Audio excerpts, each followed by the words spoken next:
Look, the Superman as Batman thing usually gets told like a myth, but if you actually think about it, it's a horror story. It's about a kid who realizes he's a god exactly at the moment he loses everything. Krypton doesn't just end, it cracks open.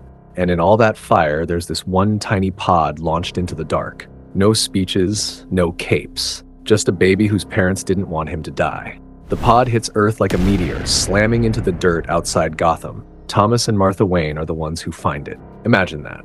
Thomas pulls back the metal, probably expecting a satellite or a bomb, and finds a kid. Martha doesn't even hesitate. She just picks him up like he's always belonged to them. Alfred is in the back, being his usual dry self, but he knows their lives just changed forever. So the last son of Krypton becomes Bruce Wayne. He grows up in a mansion, not a farm. Thomas spends years teaching him about philosophy and why violence is for cowards. But Bruce knows he's different. He doesn't get bruised, he doesn't get tired. He's 9 years old and he's already extraordinary, but he's also lonely. He spends his nights walking the grounds with Alfred, asking why humans lie and staring at the stars like he's looking for home. Then comes the night in the alley. They walk out of the Zorro movie, Bruce is playing around, and this guy, Joe Chill, steps out of the shadows. He wants the pearls. He wants the money. Everything goes sideways. Thomas tries to help, and Chill just starts shooting. Bruce watches his parents die, and he's screaming on the ground. Joe Chill turns the gun on the kid and tells him to stop crying right before he pulls the trigger. The bullet hits Bruce's chest, and it just falls flat. It drops to the ground like a pebble. Bruce stares at the shooter. His eyes start glowing red, and he just loses it. He doesn't even know what's happening, but heat vision erupts. Joe Chill screams and runs off into the dark while his face is literally on fire, and Bruce is left alone in the alley, begging for it all to stop.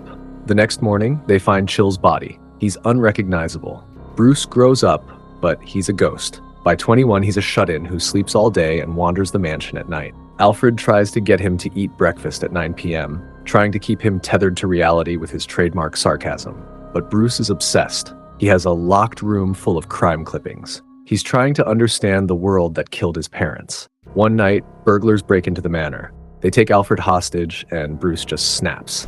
He moves so fast they can't even see him. He's throwing grown men through walls and watching bullets bounce off his skin like rain. He's about to burn them alive when he has a flashback to Joe Chill, to the heat and the screaming. He freezes. He realizes he can't save anyone if he's just a monster. That's when Alfred finally takes him down into the cave. He shows him the ship. He shows him the notes Thomas left behind. Alfred tells him the truth.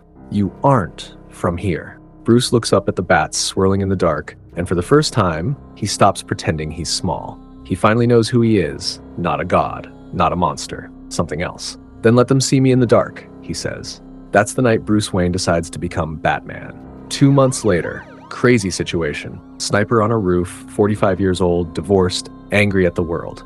The police can't get close. He thinks he's in control until this massive silhouette lands behind him. The sniper panics, opens fire, even throws a grenade, and Bruce just catches it. He lets it blow up in his hands and steps out of the smoke like it was nothing. Then Bruce throws him off the roof, lets him soak in the fear for half a second before diving after him in a blink, catching him midair and dropping him right in front of the cops. Gotham doesn't know what it's looking at yet. They see a giant bat against the moon, and they feel this new kind of fear. But for the first time, there's actually hope.